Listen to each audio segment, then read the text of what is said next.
and it is on one of Kerikeri's waterways, the Kerikeri River. It starts up in Kerikeri Forest and is almost 20 kilometres long.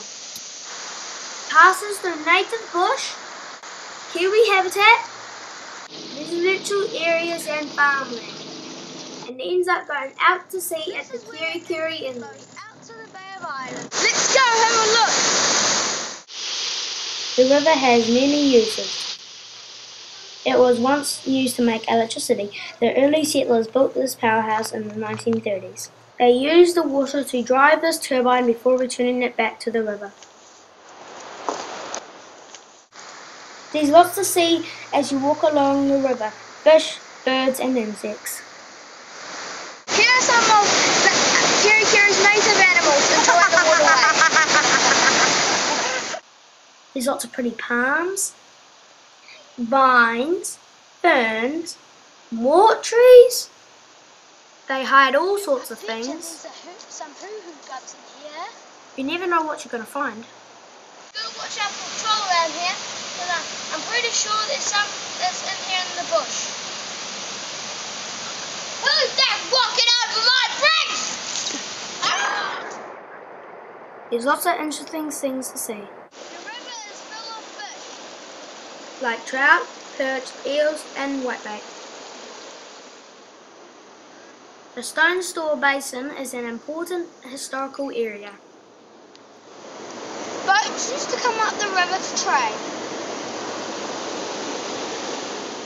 I need to find out more about the river, so I'm going to go ask someone who knows. I'd like you to meet Helen Daly, Community Relations Ranger for the Department of Conservation. Is pollution a problem for the river? If so, what kind of pollution? Well, there's all sorts of different types of pollution which affect the Kerikeri River.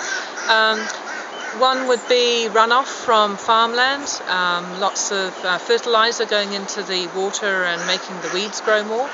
Another is more obvious, and that's plastic and all those sorts of bits of rubbish that come into the river after there's been a big storm. And if people are not looking after the refuelling of their boats properly, you can get diesel and petrol spilling over the side into the water. It's another form of pollution. What is the biggest threat to the river, and what's been done to fix it? Well, the biggest threat to the river, I think, has already been mostly fixed, and that's where there was a bridge through the Kerikeri Basin area for the road, and that caused lots of problems when there was high rainfall because you had timber coming down and blocking it, and that led to huge flooding in the area, potentially damaging the historic parts. So now that bridge is no longer here, and we're standing on the new one, which is well above the river, then I think that threat has gone. So that's really good. Are things better or worse than they were 10 years ago? In some ways they're better.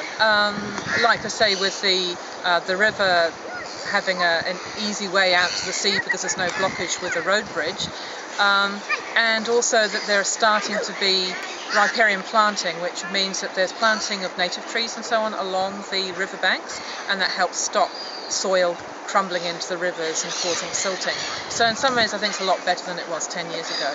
But in some ways you could say it's worse because you've got many more people now living near the river, and so they, whether they plan to or not, they end up polluting the river in different ways, as I mentioned before. Who uses the river?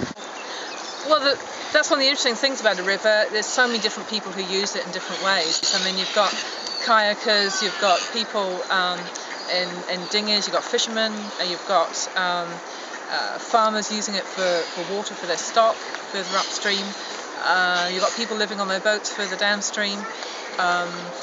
You've got a whole range of different uses, and that's one of the challenges for a river like this. What do you like most about the river? What I really like about it is that you can get to it.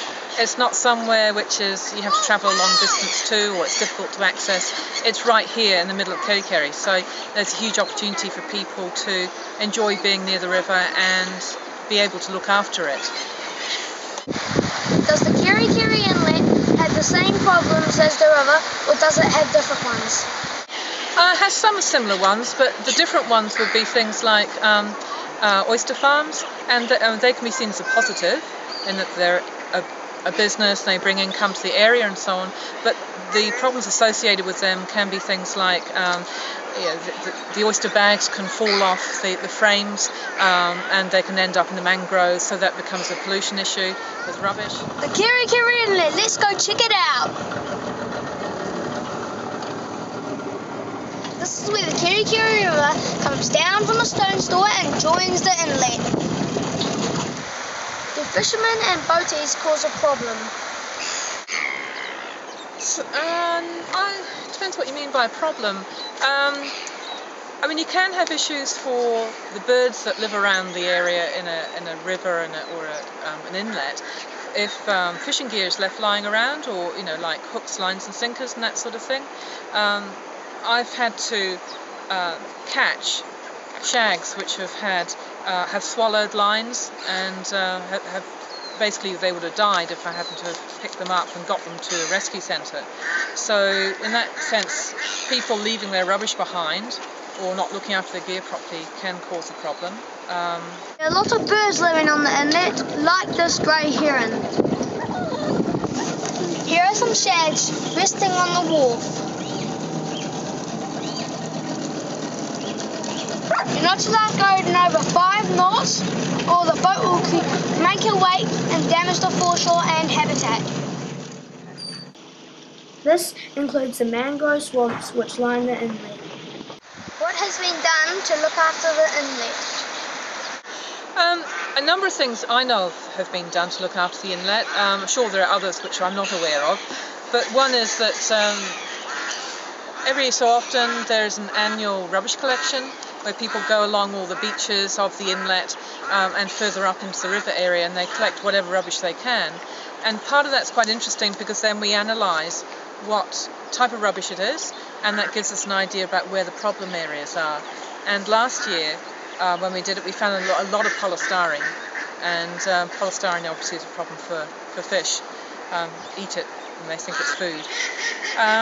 So there's the rubbish collection that's done. There's also further upstream, there's starting to be this riparian planting going on, and that's a really good move that's going to spread out throughout the whole of Bear Barnes, hopefully, and that will reduce the amount of soil going into the stream, into the river, and then out to sea. So that's a really good positive thing. Lots of fish live in the inlet, like mullets, sprats, dogfish. Thank you for joining me on my journey to the Kerikeri River and Kerikeri Inlet. I hope you have learnt a lot about waterways. This has been Cameron on the air. Bye!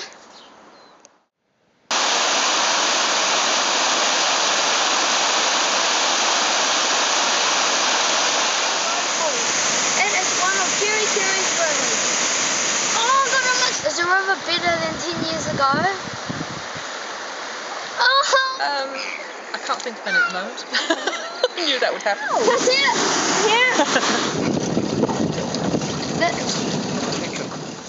Hey! There's lots of me monkeys here! Thank you for joining me on my journey to the Kerikeri River and Kerikeri Inlet. Hope you have learnt a lot about waterways.